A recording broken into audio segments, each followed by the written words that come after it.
Kumusta mga kapatid? Sumainyo nawa ang kapayapaan ni Jesus, maligayang pagdating sa aming channel ng panalangin at pananampalataya. Bago tayo magsimula, hinihiling ko na i-like at i-subscribe mo ang channel para mas maabot ng salita ng Diyos ang mga puso.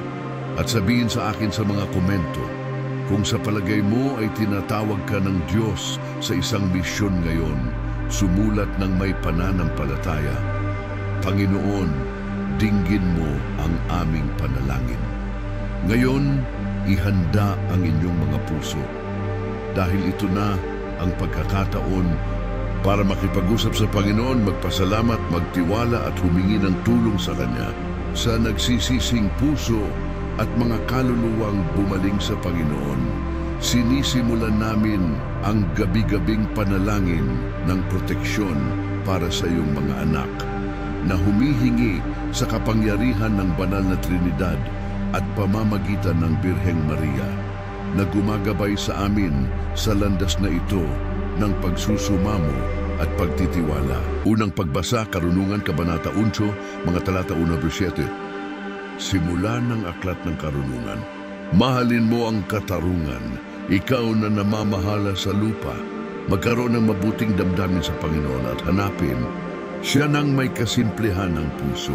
Hinahayaan niya ang kanyang sarili na matagpuan ng mga hindi humihingi ng patunay at inihahayag ang kanyang sarili sa mga nagtitiwala sa Kanya, sapagkat ang mga masasamang pag-iisip ay lumalayo sa Diyos at ang kanyang kapangyarihan na sinusubok ay nililito ang mga hangal. Ang karunungan ay hindi pumapasok sa isang kaluluwa na nagbabalak ng kasamaan. Nito ay nananahan sa isang katawan na nasa ilalim ng kasalanan.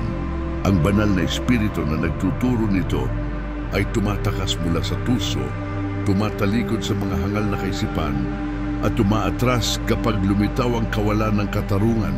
Sa katunayan, ang karunungan ay ang espiritong umiibig sa sangkatauhan, ngunit hindi pinababayaan ang mga lumalapastangan sa kanilang sariling mga labi, sapagkat ang Diyos ay saksi sa kanilang mga pag-iisip. Sinisiyasat ang kanilang mga puso ayon sa katotohanan at iniingatan ng malapit na tainga sa kanilang mga dila. Sapagkat pinupuno ng Espiritu ng Panginoon ang buong mundo, pinagsasama-sama ang lahat ng bagay at nalalaman ang lahat ng sinasabi. Ang salita ng Panginoon. Salamat sa Diyos. Salmo Responsorio. Akayin mo ako sa daan ng buhay, O Panginoon. Panginoon, siniyasat mo ako at nakilala mo ako. Alam mo kung kailan ako uupo at kung kailan ako bumangon. Nakikita mo ang aking mga iniisip mula sa malayo. Nauunawaan mo kung ako ay nahihiga at kung ako ay lumalakad. Lahat ng aking mga lakad ay nalalaman mo. Bago ang isang salita ay nasa aking dila, alam mo ng lubos, Panginoon. Kinulong mo ako sa likod at sa harap.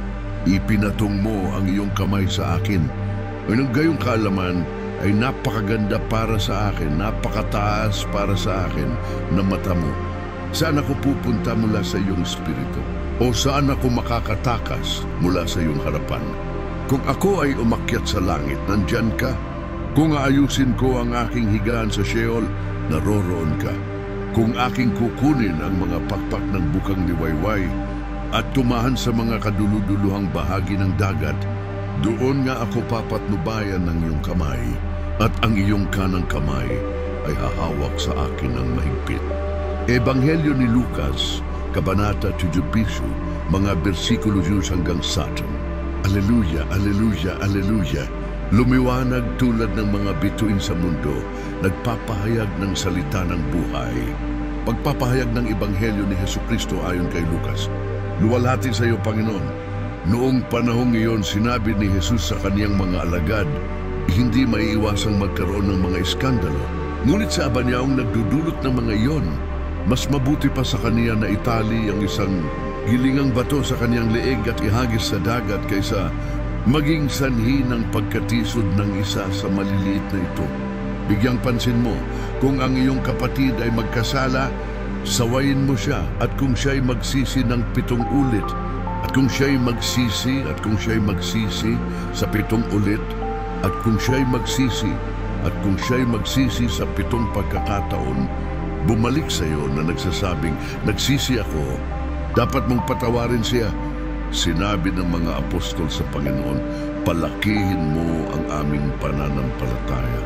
Sumagot ang Panginoon, kung mayroon kang pananampalataya kahit na kasing liit ng buto ng mustasa, masasabi mo sa puno ng mulberry na ito, mabunot ka at matanim ka sa dagat, at susundin ka nito. Ang ebanghelyo ng Panginoon, papuri sa iyo, Panginoong Jesucristo. Mga kapatid, ngayon inaanyayahan tayo ng salita ng Panginoon na tingnan ng malalim ang ating sarili at dalisayin ng ating mga puso.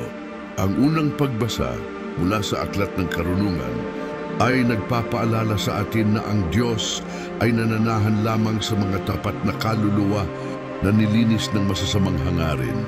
Ang banal na karunungan ay hindi naghahayag ng sarili kung saan mayroong malisya, ngunit pinakikita ang sarili sa mga naghahanap sa Kanya ng may simple at pagtitiwala. Ang banal na Espiritu na nakakakita ng lahat at sumasaliksik sa lahat ay nakakaalam ng ating kaloob-loobang mga pag-iisip at pumupuno sa buong mundo. Walang natatago sa Diyos. Ang salmo sa araw na ito ay nagpapatuloy sa parehong mensahe. Kilala tayo ng Panginoon ng lubusan. Bago pa man umabot sa ating mga labi ang isang salita, alam na niya ito. Ito ay isang paanyaya sa transparency, sa harap ng Diyos na mamuhay ng walang maskara, na may sumuko at tunay na puso. Dahil nasaan man tayo naroroon siya, ginagabayan tayo sa Kanyang matatag na kamay. Dahil sa Ebanghelyo, itinuro sa atin ni Jesus ang tungkol sa pagpapatawad at pananampalataya. Binabalaan niya tayo laban sa iskandalo, laban sa kasamaan na maaring makasakit sa maliliit na bata, at hinihiling sa atin na ituwid ng may pagmamahal, ngunit palaging magpatawad, kahit na bumagsak ang isang tao ng 7 beses sa isang araw. Pagkatapos ay nagtanong ang mga disipulo, Panginoon, dagdagan mo ang aming pananampalataya, kuya't tumugon si Jesus na ang pananampalataya na kasing laki ng buto ng mustasa ay sapat na upang ilipat ang imposible. Malinaw ang mensahe ng Diyos para sa atin ngayon. Dalisayin ang iyong puso, magtiwala sa Panginoon at isagawa ang pagpapatawad. Ang banal na Espiritu ay nananahan sa mga taong may simpleng puso, at ang tunay na pananampalataya ay yaong nagbabago sa imposible tungo sa posible, dahil ito ay ipinanganak mula sa tapat na pagtitiwala sa Diyos. Ngayon, hayaang suriin ng Panginoon ang iyong puso. Hilingin sa Kanya na dagdagan ang iyong pananampalataya at payagan ang banal na karunungan na gabayan ang iyong mga hakbang sa landas ng buhay. Pagkatapos ng magandang pagninilay na ito, manalangin tayo, humihiling sa Diyos na pagpalain tayo, dalisayin ang ating mga puso, at dagdagan ang ating pananampalataya. Uy, Panginoong Jesus, Ikaw na tumingin sa iyong mga disipulo nang may pagmamalasakit at nagsabi, kung kayo ay may pananampalataya na kasing laki ng buto ng mustasa, at ngayon kami ay bumaling sa iyo na kinikilala ang aming kaliitan. Gaano kadalas kami nanghihina sa harap ng mga pagsubok, nalilimutan na. Ikaw ang nagpapanatili sa sansinukob gamit ang kapangyarihan ng iyong salita. Palakihin mo ang aming pananampalataya, Panginoon, upang hindi kami mamuhay na pinangungunahan ng takot, ngunit mapanatili ng katiyakan na ang lahat ng bagay ay nagtutulungan para sa ikabubuti ng mga umiibig sa iyo. O Jesus, Guro at Panginoon, turuan mo kaming maniwala kahit tila gumuho ang lahat. Bigyan mo kami ng buhay, matatag, hindi natitinag na pananampalataya na may kakayahang makita ang iyong presensya sa pinakamadilim na gabi ng kaluluwa. Naway huwag mawala ang aming mga puso sa pagbubulong-bulungan bago ang mga unos. ngunit manalig sa iyong pangako na hindi mo kami pababayaan. Panginoon, marami sa amin ang nabubuhay na napapaligiran ng mga pag-aalinlangan, dalamhati at mga pagkabalisa na sinusubukang hadlangan ang aming pagtitiwala sa iyo. Ngunit alam namin na ikaw ay isang tapat na Diyos na hindi nabigo at hindi nagbabago. Sa makatuwid, ngayon ay hinihiling namin sa iyo. I-renew kami mula sa loob, dalisayin ang aming mga pag-iisip at palayasin sa amin ang lahat ng kawalan ng pananampalataya na humahadlang sa iyong gawain. Ama ng kabutihan, ilang beses kaming tumitingin sa mga problema at hindi sa iyong mukha. Ilang beses nating nakikita ang laki ng dagat at nakakalimutan na ikaw ang lumalakad sa tubig. Turuan mo kami, Panginoon, na panatilihin ang aming mga mata sa iyo kahit na ang hangin ay umihip ng malakas at ang lupa ay tila naglaho sa ilalim ng aming mga paa. Bandas Kingdom, dagdagan mo ang aming pananampalataya upang matuto kaming magpatawad gaya ng iniutos mo sa amin. Kapag may nanakit o bumigo sa amin, bigyan kami ng biyayang tumugon ng may awa. Alalahanin na ang pagpapatawad ay ang unang bunga ng mga nagtitiwala sa Diyos. Naway, huwag tayong magtanim ng sama ng loob. Ngunit maging instrumento tayo ng pagkakasundo at kapayapaan. Ang banal na Espiritu Santo, Espiritu ng karunungan at pangunawa, ay bumaba sa atin ngayon at pag-alab sa ating mga puso ang apoy ng tunay na pananampalataya. Linisin mo kami sa lahat ng pagdududa, sa lahat ng pagmamataas, at sa lahat ng pagtutol sa kalooban ng Ama. Akayin kami sa lapit ng pagtitiwala, kung saan ang kaluluwa ay nakatagpo ng kapahingahan sa walang hanggang pag-ibig ng Diyos. Panginoong Jesus, kapag kami ay kulang sa lakas upang magpatuloy, ipaalala sa amin na ang iyong kapangyarihan ay nahahayag sa kahinaan. Naway maging tapat ang ating pananampalataya kahit maliit upang ilipat ang mga bundok na humahadlang sa atin sa paglalakad. Bigyan mo kami ng lakas ng loob na sumunod kahit na hindi namin nauunawaan ang iyong mga paraan. Mahal na Ama, sa gitna ng aming mga pasakit at karamdaman, dagdagan ang aming pananampalataya. Naway maniwala kami na walang imposible sa iyo, upang ang may sakit ay bumangon, ang naghihirap ay makatagpo ng kaaliwan, ang desperado ay muling makatuklas ng pag-asa, at ang sugatang puso ay gumaling sa pamamagitan ng iyong banal na pagpindot. Panginoon, alam mo ang bigat na dinadala namin at ang mga krus na kasama namin. Madalas gusto nating bumitaw, ngunit nakakalimutan natin na sa tapat na pagpasa ng krus, ang pananampalataya ay tumatanda. Bigyan mo kami ng pasensya, tiyaga, at biyayang magtiwala kahit na hindi namin nakikita ang agarang resulta. Jesus, turuan mo kaming manalangin ng buong puso na parang nakikipag-usap sa isang kaibigan. Naway ang aming panalangin ay hindi lamang mga salitang binibigkas ng aming mga labi, ngunit isang buhay na pag-uusap sa pagitan ng aming mga puso at ng iyo. Naway, ang bawat paghinga ay isang gawa ng pananampalataya at ang bawat katahimikan isang gawa ng pagtitiwala. Panginoon, dagdagan mo ang aming pananampalataya upang kahit sa gitna ng kakapusan, kami ay maniwala sa iyong pagkakaloob. Huwag nawa kaming matakot sa bukas dahil ikaw ang Diyos na nagmamalasakit sa amin ngayon. Pagpalain ng gawa ng aming mga kamay, ang mesa ng aming tahanan, at ang mga binhing itinanim namin ng may pag-asa, amang walang hanggan. Kapag natutokso kaming mag-alinlangan, ipaalala sa amin ang mga kababalaghang ginawa mo sa aming buhay. Naway ang alaala ng iyong mga gawa ay mag-alaala sa amin ang natutulog na pananampalataya, at naway ang bawat pag-alala sa iyong katapatan ay magdulot sa amin na ipahayag, ikaw ay pareho kahapon, ngayon at magpakailanman. Panginoon, kapag sinubukan kaming dalawin ng kalungkutan, Iparamdam mo sa amin ang matamis na presensya ng iyong banal na espiritu. Naway balutin niya kami tulad ng banayad na hangin na umaaliw at ipaalala sa amin na hindi kami nag-iisa dahil nananahan ka sa puso ng mga naniniwala. Jesus, dagdagan mo ang pananampalataya ng aming mga pamilya.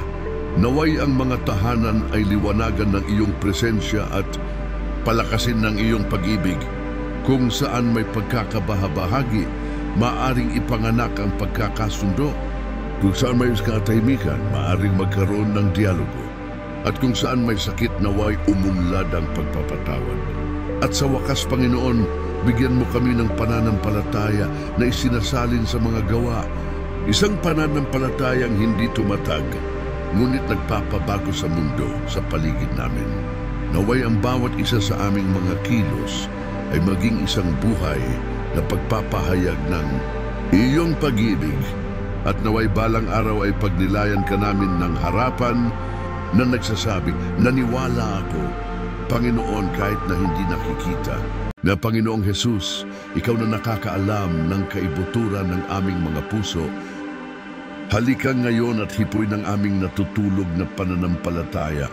Ihinga mo sa amin ng iyong espiritu at gisingin ang ningas na minsan mong sinindihan sa aming mga kaluluwa.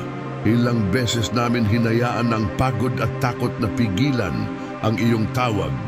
Ngunit ngayon, Panginoon, nais naming maniwala muli ng buong lakas ng aming mga puso dahil alam namin na ikaw ay tapat sa lahat ng iyong mga pangako. Mahal na Ama, sa mundong puno ng ingay at pagkagambala, turuan kaming marinig ang iyong tinig. Bigyan mo kami ng pananampalatayang nakikinig sa katahimikan na nagtitiwala kahit hindi ito nauunawaan. Nawa ang aming pagtitiwala ay hindi nakasalalay sa mga pangyayari, ngunit sa katiyakan na ikaw ay isang Diyos na gumagabay sa lahat ng bagay ng may pagmamahal. Panginoon, dagdagan mo ang aming pananampalataya kapag ang lahat ay tila nawala. Naway kami, sa kabila ng mga luha at pagbagsak, ay matagpuan namin sa iyo ang pundasyong hindi gumuho. Ikaw ang matibay na bato kung saan nakasalalay ang aming kaluluwa. Naway kami kapag tumingin kami sa iyo sa krus. Tanda na ang tagumpay ay isinilang sa pagsuko, at ang pag-ibig ay nagtagumpay sa lahat ng sakit. O Jesus, kapag ang pag-aalinlangan ay bumangon tulad ng isang bagyo sa loob namin, halika at pakalmahin ang dagat ng aming kaluluwa, tulad ng iyong pagpapatahimik sa dagat ng Galilea. Sabihin din sa amin, bakit kayo natatakot, kayong maliit na pananampalataya? At nawa ang aming mga puso ay mapuspos ng kapayapaan at buong pagtitiwala sa iyo kapag narinig namin ang iyong tinig. Bandas Kingdom, palakasin mo ang pananampalataya ng mga lumalaban sa mga karamdaman at sakit ng katawan. Ikaw na humipo sa mga may sakit at nagpagaling sa kanila ng may habag, dumating din ngayon upang ibuhos ang iyong awa sa mga nagdurusa. Naway ang bawat luha ay maging isang panalangin at ang bawat hininga ay isang pagkilos ng pagsuko sa iyong kapangyarihang makapagpapagaling. Manang mga awa, tingnan mo ang mga pamilyang nahati, nasaktan o malayo sa iyo. Dagdagan mo sa kanila ang pananampalataya sa iyong nagkakasundo na pag-ibig. Naway patawarin ng mga mag-asawa ang isa't isa. Naway muling magkayakap ang mga magulang at mga anak, at ang bawat tahanan ay maging isang maliit na templo ng iyong buhay na presensya. Uy, Panginoong Jesus, kapag ang aming pananampalataya ay nasubok sa pamamagitan ng kakapusan, turuan mo kaming magtiwala tulad ng mga liryo sa parang na hindi naninira, ngunit nararamtan ng ningning. Ikaw ang Diyos ng probidensya na hindi pinababayaan ang iyong mga anak. Alagaan, Panginoon, ang mga hindi nakakaalam kung paano sila magpapatuloy bukas.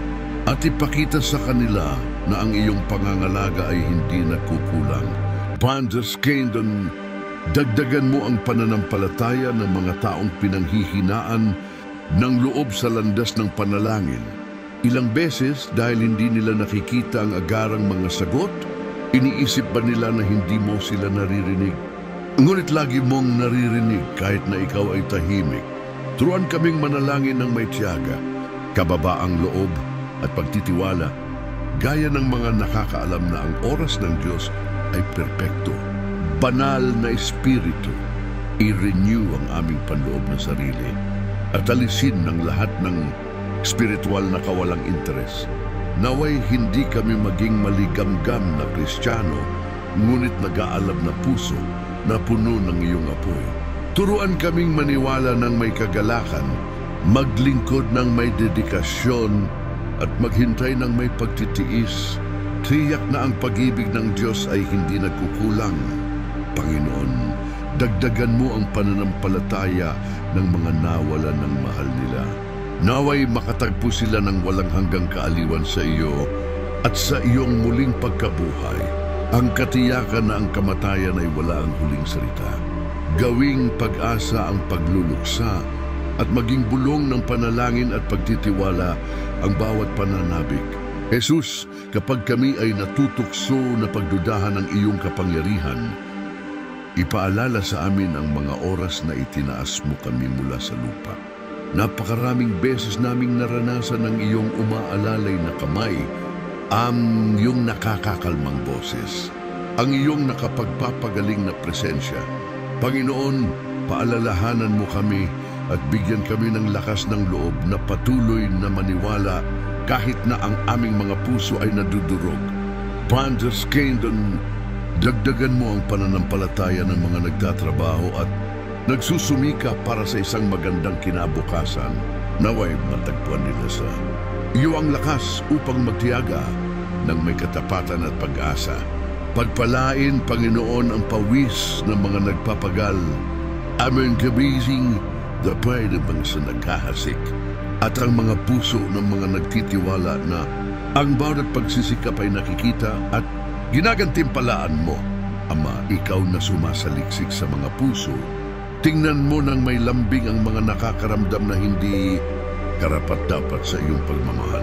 Ipaunawa sa kanila na walang sinumang napakakasalanan na hindi sila maabot ng iyong awa. Naway muling ipanganak ang pananampalataya sa mga sugatang kaluluwa at ang pagsisisi ay mabago sa isang bagong simula ng buhay kasama mo. Panginoon, dagdagan mo ang pananampalataya ng iyong simbahan. Naway mamuno ang mga pastor ng may kabanalan, naway saksi ang mga laiko ng may sigasig, at naway mabuhay ang bawat Kristiyano bilang liwanag ng mundo at asin ng lupa. Naway ipahayag ang iyong salita ng may kapangyarihan at naway bukas ang mga puso sa pagkilos ng banal na espiritu. At sa wakas, o walang hanggang Diyos, tulungan mo kaming maunawaan na ang pananampalataya ay hindi lamang pakiramdam, kundi pananatiling matatag kahit wala kaming nararamdaman. Nawa ang aming pagtitiwala ay mag-ugat sa iyo at hindi sa aming mga damdamin. Turuan mo kaming mamuhay tulad ni Abraham, na naniwala laban sa lahat ng pag-asa, at lumakad tulad ni Maria na naniwala ng hindi nakikita. Panginoon, dagdagan mo ang aming pananampalataya at buhayin mo kami ng may katiyakan na ang sinumang nagtitiwala sa iyo ay hindi kailanman malilito. Panginoong Jesus, habang pinagmamasdan namin ang iyong maawaing titig, nauunawaan namin na ang tunay na pananampalataya ay isinilang mula sa lapit sa iyo, sa tahimik na pagtatagpo na ito sa pagitan ng kaluluwa at ng iyong sagradong puso na kami ay napanumbalik at pinalakas. Dagdagan mo, Panginoon, ang aming pananampalataya upang hindi kami mawalan ng pag-asa kahit na ang mga araw ay madilim at ang iyong presensya ay tila malayo. Mga kapatid, ngayon inaanyayahan tayo ng salita ng Panginoon na tingnan ng malalim ang ating sarili at dalisayin ang ating mga puso. Ang unang pagbasa mula sa Aklat ng Karunungan ay nagpapaalala sa atin na ang Diyos ay nananahan lamang sa mga tapat na kaluluwa na nilinis ng masasamang hangarin. Ang banal na karunungan ay hindi naghahayag ng sarili kung saan mayroong malisya, ngunit ipinakikita ang sarili sa mga naghahanap sa kanya ng may simple at pagtitiwala. Ang banal na espiritu na nakakakita ng lahat at sumasaliksik sa lahat ay nakakaalam ng ating kaloob-loobang mga pag-iisip at pumupuno sa buong mundo. Walang natatago sa Diyos. Ang salmo sa araw na ito ay nagpapatuloy sa parehong mensahe. Kilala tayo ng Panginoon ng lubusan. Bago pa man umabot sa ating mga labi ang isang salita, alam na niya ito. Ito ay isang paanyaya sa transparency sa harap ng Diyos na mamuhay nang walang maskara, na may sumuko at tunay na puso. Dahil nasaan man tayo naroroon siya, ginagabayan tayo sa kanyang matatag na kamay. And sa Ebanghelyo, itinuro sa atin ni Jesus ang tungkol sa pagpapatawad at pananampalataya. Binabalaan niya tayo laban sa iskandalo, laban sa kasamaan na maaaring makasakit sa maliliit na bata, at hinihiling sa atin na ituwid ng may pagmamahal, ngunit palaging magpatawad kahit na bumagsak ang isang tao ng 7 beses sa isang araw. Pagkatapos ay nagtanong ang mga disipulo, "Panginoon, dagdagan mo ang aming pananampalataya." Diyos, at tumugon si Jesus na ang pananampalataya na kasing laki ng buto ng mustasa ay sapat na upang ilipat ang imposible. Malinaw ang mensahe ng Diyos para sa atin ngayon. Dalisayin ang iyong puso, magtiwala sa Panginoon at isagawa ang pagpapatawad. Ang banal na espiritu ay nananahan sa mga taong may simpleng puso. At ang tunay na pananampalataya ay yaong nagbabago sa imposible tungo sa posible, dahil ito ay ipinanganak mula sa tapat na pagtitiwala sa Diyos. Ngayon, hayaang suriin ng Panginoon ang iyong puso. Ihilingin sa Kanya na dagdagan ang iyong pananampalataya at payagan ng banal na karunungan, nagabayan ng iyong mga hakbang sa landas ng buhay. Pagkatapos ng magandang pagninilay na ito, manalangin tayo, humihiling sa Diyos na pagpalain tayo, dalisayin ang ating mga puso at dagdagan ang ating pananampalataya. Na Panginoong Jesus, Ikaw na nakakaalam ng kaibuturan ng aming mga puso, halika ngayon at hipoy ng aming natutulog na pananampalataya.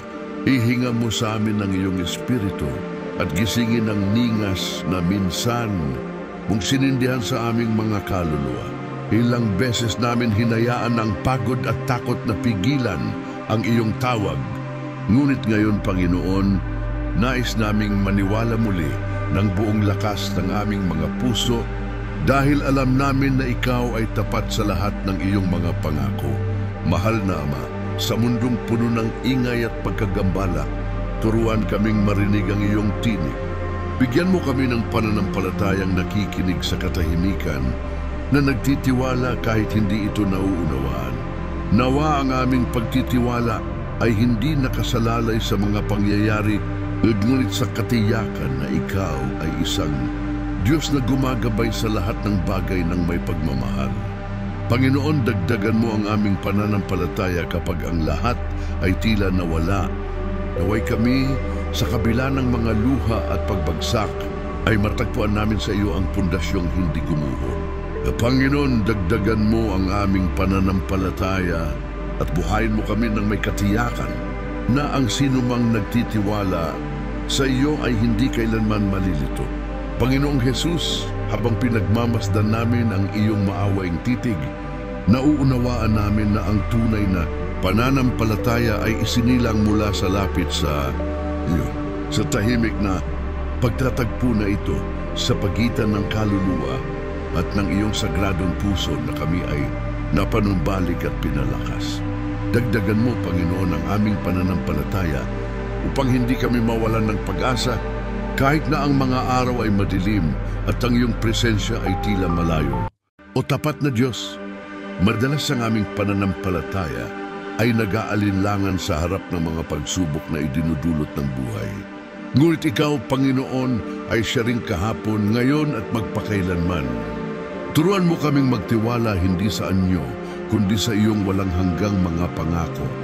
At sa wakas, Panginoon, bigyan mo kami ng matiyaga, mapagpakumbaba at masunuring pananampalataya. Naway malaman namin kung paano maghintay sa iyong oras, lumakad sa iyong liwanag at magtiwala sa iyong katahimikan. Naway ang aming buhay ay maging isang patutuo ng buhay na pananampalataya. At naway kami, sa araw na makaharap namin kayo, ay makapagsabi ng, Panginoon, ako ay naniwala at sa makatuwid ay nanatili akong matatag hanggang wakas. Mga kapatid ko, kung ang panalangin ito ay umantig sa iyong puso, kung ito ay muling nag-alab sa loob mo ng pagnanais na higit na magtiwala sa Diyos at manatiling matatag sa pananampalataya, inaanyayahan, kita ngayon sa isang maliit na kilos ng pagmamahal at ebanghelisasyon. Pindutin ang like na buton. Ang simpleng gawain ito ay higit pa sa isang click. Ito ay isang binhi ng pananampalataya. Sa tuwing gagawin mo ito, ang panalangin ito ay umaabot sa iba pang mga puso na sa sandaling ito ay maaaring pagod, nalulumbay, o kailangan lang marinig na ang Diyos ay nagmamalasakit pa rin. Ang bawat kawangis ay parang apoy na sabay nating sinisindi sa altar ng Panginoon, na nagbibigay liwanag sa mga lumalakad pa rin sa kadiliman. Ibahagi din ang panalangin ito.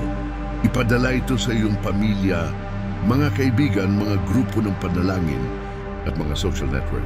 May isang tao ngayon na kailangang ipaalala na hindi sila pinabayaan ng Panginoon. Maging instrumento ng biyaya, pahintulutan ng banal na Espiritu, na gamitin ang iyong mga kamay at ang iyong boses upang ipalaganap ang agos ng pananampalataya at pag-asa. At sa mga komento ipakita ang iyong kahilingan sa panalangin. Isulat kung ano ang pinakamabigat sa iyong puso. Ang iyong pag-iyak, ang iyong pagsusumamo, ang iyong pasasalamat. Ako ay mamamagitan para sa bawat intensyon na naiwan dito. Ang espasyong ito ay hindi lamang isang channel. Ito ay isang spiritual na altar. Isang lugar ng komunyon kung saan magkasama itinataas natin ang ating mga tinig sa langit. At kung nais mong ipahayag sa publiko ang iyong pananampalataya, isulat ang pariralang ito ng spiritual na kapangyarihan. Panginoon, dagdagan mo ang aking pananampalataya at palakasin ang aking puso. Naway ang bawat komento ay maging parang alingaw-ngaw ng pananampalataya na tumataas sa trono ng Diyos. Kung hindi ka pa bahagi ng komunidad ng panalangin na ito, mag-subscribe ngayon at i-activate ang notification bell. Dito bawat bagong araw, ang salita ng Diyos ay ipinapahayag at ang panalangin ay nababagong buhay. Ang channel na ito ay isang espiritual na kanlungan, isang permanenteng tolda ng panalangin kung saan ang mga pagod na puso ay nakakahanap ng kapahingahan, kapayapaan at direksyon. Tumayo ng matatag, kasama mo ang Diyos. Ang iyong pananampalataya, kahit na kasing liit ng buto ng mustasa, ay sapat na upang ilipat ang mga bundok na nakatayo sa iyong harapan. Hindi ka pinabayaan ng Panginoon. Siya ay nagtatrabaho ng tahimik, naghahanda ng isang bagong oras para sa iyong buhay. Tayo ay natipon at tayo ay laging magtitipon sa pangalan ng Ama, ng Anak at ng Espiritu Santo. Amen.